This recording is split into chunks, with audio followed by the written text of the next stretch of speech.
enti boiling stories isi ade eye eastern region na free ba eastern ni mwa bisi sabe no fe no na wa Ashanti region na ye between Ashanti regional minister and the Menchia South MP sisi a na huri akwakosi eastern region sisi a ejina eastern regional minister Madam Akosua Adjei ne so any new Juaben South MP Mr. Michael Okyere Baako omoso enantokwa no akwakosi ama MCs any Krobo chiefs nyina ndom ho abagimu Koforidua concern youth omoso do ho abagimu eden ene eposo inti ama yaba bedu sa time we say aha CBD TV medin chemu no brom pacho onya subscribe ya kindly subscribe ya wa like wa share fefe no wa comment pacho memfa insult bi am be that so without wasting my time no asem ni nyina ne say ye new Juaben South MP ye Mr. Michael Okyere Baako okọ ne interview bi e wasase radio ne bono hene kasa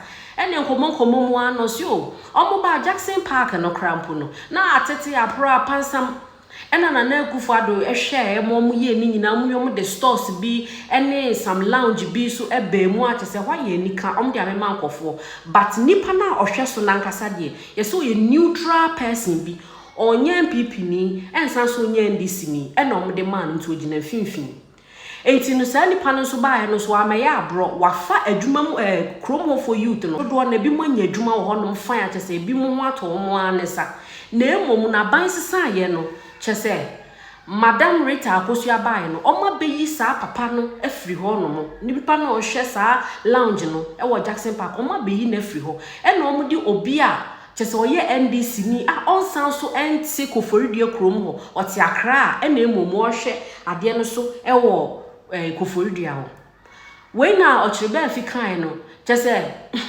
na nani abrepa no ko make comment bi say maame no kra no sebi maame no kra no onfri Koforidua ho no no abehye mmra e de ama Koforidua ho no abekire omo sede omo nya omo niama yenti sede Okyere Baako ekeka na nsem esifai yen Koforidua no wo ya de ye beka MC ye ho obo ne bre ye beka wanya ye beka me ka cheni plane for full plane say ya draw battle line we are going to be very critical. But come on, find the call. No, I'm finding you. Come on, find this. Come on, find that. Me come on, find that. Bengina. I was first can mommy. I buy come on, find that. Buy the mommy as MP. No, the mom. No, the baby. But me the also me the baby about sign it. Mate. But still, I be you walk for dia. And yet, come on, find them. Unquan between the ejuma. Between so the I can't be share between the ejuma. Do you know pound to I don't care about that. What is important? Ne say we will also make sure say na me muno obey the say. But we say what draw. Battle line. Why? So because we have say and can never because say yanka we have some money. Because say and Jackson back here Koforidua yes Jackson Park yes ho Jackson Park yes aban abako aban aba NDC for basa Koforidua Jackson Park no na tan sa ene yen MPP for na Kufu Adjei Awartey nti MPP aban Jackson Park ye Fred Dumas in Holland. Yeah, no. I think one of the best parks, the Hugana and Koforidua, very beautiful. And yeah, gym, yeah, friends and restaurant, yeah, see what park no, and then Koforidua be commission, yeah, or commission, yeah, stores around near the stores, man, Koforidua for apply any mumbi, and they also apply somebody use lounges, or be pretty hot as lounge and restaurant. Yeah, the amount of money we on buy, no more be track on that dinner.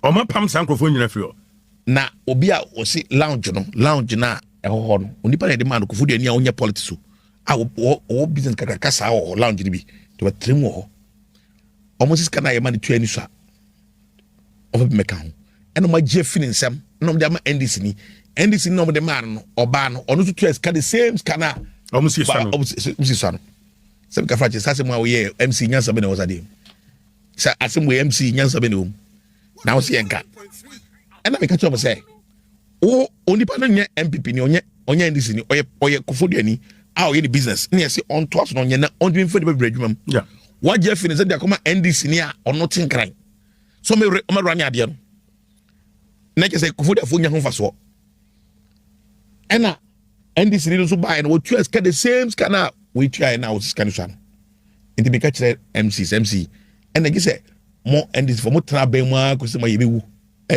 Na you say MPP MP. Na some people abema they give me ni and to go back to that person because on no choice kind of baby on back do bia me na make catch me show ba se me show come so atwon so say that be when we come onipa ne dia no ye mbasi agiama no ne dia cause nyam na mu see ye na see ye wo na be kire dia nye ne kana regional minister no so se be ka frache na wo regional minister wo na be kire dia nye Koforidua wo Koforidua ni na be kire dia nye na as regional minister wo fie bi na oba wo ye Krobo ni na wo fi Krobo no oba Koforidua wo be kire dia nye Koforidua. You can't. Rita Akosua Adjei Awartey. I would add Yesu. Some would say, "Muna, dear, be young." Catch on say. Some would say, "Muna, or no me MC." Adia be young Koforidua no. See, entino siano. Almost on your. Na wakano. Na we na ye Eastern Regional Minister. Ye Madam Rita Akosua Adjei Awartey. Oti asem na anyene de kra no issues our statement we make in Kayama or say it has come to my attention that certain commentators are currently sharing some rather imaginative takes regarding my heritage and the ownership of public landmarks like Jackson Park, while I usually prefer to focus on the work that actually moves this region forward. A few corrections are necessary for the sake of public education. Na my municipal commentators is saying he is the new Juaben South MP, and refer to him as that. Now, okay, commentators is saying, okay, no, so let me clarify something that should be obvious to any student of our history. The Eastern region is a beautiful, diverse mosaic of Achems, Krobos, Ekwapims, Kwehus, Guans, and many others. To suggest that being a Krobo limits my authority to specific coordinates is not just an insult to me, it is an insult to the very spirit of the Eastern region. And also the Yampa Mr. Okyere Baako, the fact that woman no on fi Koforidua no and she say on to me enye bibi wo hono because she is the Eastern Regional Minister, okay? But said the almost obi oboa hema omutumi yes lounge na ye dia ma no so ba a benefit youth na o ma ba beje ade ne dia kokommend this ni ono so kura on santi krom ho a ebi mo adwuma fifiri o monsa no so meni wo mo nya adwen. What you say? Or say, as the regional minister, my mandate does not stop at the borders of Somanya or Odumase. Whether I am in Koforidua and Praiso or Chebi, I am home. If we are still using tribalism as a no trespassing sign in 2026, then we are truly holding our own development hostage. Enti mamene release sa statement we won in social media war no. Yenim sa asem ni nyina akwa akogu se na enkogu sa o. 4 MCs a omo Krobo. Any chiefs a omo Krobo na oma kom ho abom e na oma ba be press conference. Ediama new Juaben South MP Michael Okyere Baako so omo man 7-day ultimatum. He should come out and apologize. E was ansem na okotena asase radio ni so ekeka ye no. Omra na omepa chew e was so enye sa. Ekwan omode ne befa so e wo Eastern region wo no enya ade anani beje untie said the press conference so omo keka fire regardless of ethnicity. 2, regional ministers represent the state, not tribes. In accordance with the 1992 Constitution of Ghana, a regional minister is appointed by the president to represent the entire region. To reduce Honorable Mrs. Rita Akosua Adjei Awartey's authority to her Krobo identity is to undermine the presidency, the Eastern Regional Coordinating Council, and the rule of law. 3, dangerous precedent. Such rhetoric emboldens ethnic tension and threatens the traditional bonds between New Juaben and Krobo communities who share history, intermarriages, and economic ties. Leadership must build bridges, not walls. Though we are disappointed at his comments, his recent outburst does not come to us as a surprise at all, considering the fact that He has made similar comments in the past. Honorable Befi swore heaven and earth to resign if the NDC won the Okyere by-election. An utterance he did not have the balls to honor. Such a person, you cannot be surprised at his statement. Our demand: immediate retraction. Honorable Michael Okyere must publicly retract the statement in its entirety. Unqualified apology. He must render an unreserved apology to the people of Krobo across Ghana. To Honorable Mrs. Rita Akosua Adjei Awartey, the Eastern Regional Minister, to the new Juaben Traditional Council, whose values of hospitality he, the Honorable Member of Parliament, misrepresents. The people of New Juaben, North and South, and the Eastern region as a whole. We have taken notice of the silence of the New Patriotic Party, the NPP, even at the regional and global bloc levels. We wish to use this medium to call on them to disassociate themselves and impress upon their party member to do the honorable thing and refrain from any actions that has a tendency of endangering the peace of our beautiful region of diverse backgrounds. Thank you. Lest we interpret their silence as an endorsement of the unfortunate effusion. We wish to conclude by urging all stakeholders to rise above divisive politics and focus on development, collaboration, and the collective progress of our communities. Aya concern youth our Koforidua. Omo press conference ya na say Charlie mo masak mo munya botre. Na muntu regional minister no for na ne oye ne enye na do time no omo hwehwe Jackson Park fine this lounge ne ebe mu. Obi a ono di ne sika support ya obreye. Ono ne de na to ano obai so obefa ye dwuma. Ama nipa no okasa nko se ono ne brother krampo ya fa na dwuma mu. Ama sisi a omo lose o madwuma ndisi bo mo chese ya saki o munyina adwuma mu na omo kokan ya mo begina osam o ma ho otimetum munya ne omo keka na omo tie se de youth ne so ka o masam fae ya ne tie se na yo event center bi o ho a na adodankwa ekufu ado a no ye kane Ghana mampani 2024 NPP amanioko ene yewura Honorable Michael Ochikobefi prayer ma Jackson Park na ye sebi kokwa towo no and then you say Dumas, Efran of Holland, Emma Ghana for you, some pack, Koforidua Jackson Park. I found Dumas said, yes, Obiaba Koforidua, who said, Etie. Nani event center be on more. Said, ya, Yademo man for no Omium Wajumano. Nana, Adanko Fado Breno.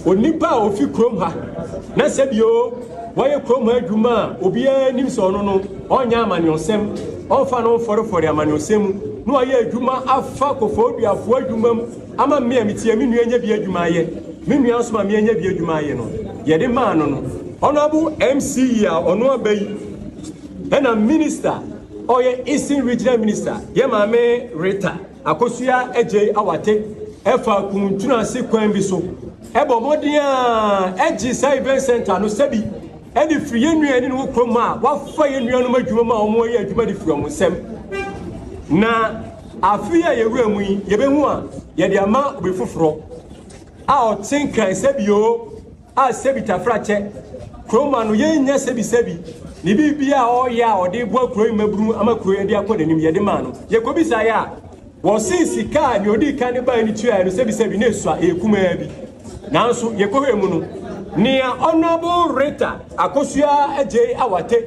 ene honorable MC o reference round for osu boache de ma no sika ye nua dada ni tua ye no one city kwa metoso eye no a enti ehunu se na efe ni se mi nua ni yen yen cheni yen no eno na akoso enti Koforidua for sabi yen concerns of Koforidua no yaji tumu a ye yaji tumu a yaji tumu a yaji tumu a yaji tumu a asem na nsi ho no ma o MCE of New Juaben South no oti sa press conference na concern youth na ye no ono so wantena so chese nkofo na me involved no be any eden you say I say you do I do into waiting we pena we aba no abe respond ye ono so pia ba na ono so nsem bia o keka say receipt bia ye issue ye ne ho sensem bi ono so akwa Bright FM e wo Koforidua e na ono so akeka ne nsem a o so obema ochiriba fi mu achiri ne chiri bia ohun bi woni wi aseda ochiriba fi so ti ya pe e na ono so baabi o ko start kan ne nsem a di nsem wo nyina aba no e ya asase radio no san ko obono hene ho bi mu e na obono hene oni ne di nkomo na obisa ne se masa ni abani o MCE say receipt bi ho asem nti dia na wo ka fa ho afen so no chiefs na ma 7 day ultimatum se brana ba pacho wo se wo kasa no to sebi enti no ni chaw pa bia wo pa obia na emom no afei e na ntokwa no efrase me pacho on subscribe ya subscribe na hwe video ni nyina fa kokosi medas issue personal issue to say adansa say bia woni ne wono no ntemu asem na emom nye adwuma no a o ye no ho asem as MC na free sem be MC we ho say ma kasa kra atia na maka bibia fa no eminim so ya me MP they make want to say so question oba mumusa no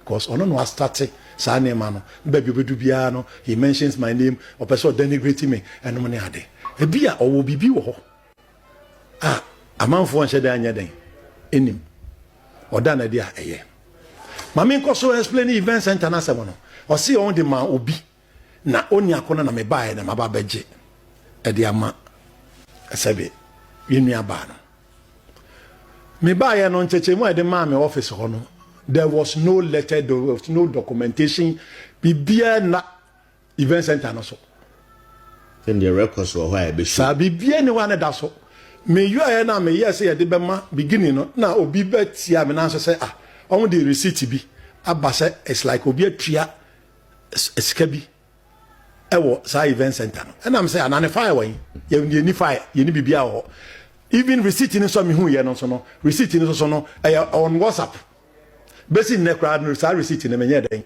me hu ne hard copy it was on WhatsApp na me hu ye no na me bisa and the time was time of payment no coincidentally payment was made I think on the 23rd or 25th February last year 2025 I say a month after a month or 2 months after na NPP free abem and as payment near then e course and the man be wara mbesa meka oba meka this time meka yes say the ade ne ko no e wo say uka ne ewo mu anu nti mi hu aye no so no e kan say receipt no na me san share Jim na dia no I got suspicious what is happening and the same two different people are buying I mean say they are vying for that very same but they paid on the same day so make me quick say the same time nipa two no separately we pay Jim no now we pay event center no that very day no 20 something of February no and no nyina chia sa sika no o se bi o me yan for no mo se o e bi na American say nyina so ya mpanifo nti hu bibia e twe wadwen ye den e de ko bi so me can say enya hwe if that is the case receipt no so no me hwe na company bi me pese me bo company ni di ene wo so enti me ma me the oye in charge of store so anyway no na am say no on frɛ company no owner no and as a director no mbra na unfortunately no nipa no baaye no me busa no unimu no kra me wi a me de nipa no ayi be ma me busa no say me nua e baaye na ayi no sabe documentation paper bia ni ayi yen we so say obi age but receipt here pie say o company mu na mutua say sikai and o ka kire me say chief me de me ntua sika bia o pacha ti asem yo ontie sika bia ose ontie sika bia na we no kwa de e ba ye no express interest there but change of government ne ba ya no yes obetwen na new government ne ba new chief executive no ba no aba bi hu no enti we kwa no oil preparation say me settle down na nka waba na one me aba beka na msi ontie sika bia ose ontie sika bia wow enti me ba ye ne yes obi atua sika for the event center me kwa me hwese so oni akona watua no me ya ni me frɛ nipa no akasa ne company no ɔse wontua hwe ti ɛno ansɛm ya me nua keka wo saa bara video no so no ɛna ma me hu sɛ ana obi na atua sika no de obi company ayɛ den ahyɛ hɔ ɛna nka wo pɛ sɛ ɔde faculty kwan bi so gye ana sese ba bia de na du no ne din na me din na ɛsɛ no asɛm we me sɔre appropriate authorities no ɛsɛ bede ma wo na ɔhwehwɛm na mehwɛ nipa na ɔhyɛ saa receipt na chi no na sɛ yehu so a sɛ de wutimi tam obi company ɛde ne kɔtua bibi ɛwɔ mrɛ kwa company na kasa so nim ho hwee no ɛde so ho asɛm no ebeja ma wɔn asɛm yes etina because ahyase no sɛ nka binu sɛ no ye prosecute wo mo a enka abeda be amobia because we ka issue any issue me ba masa yenya dwuma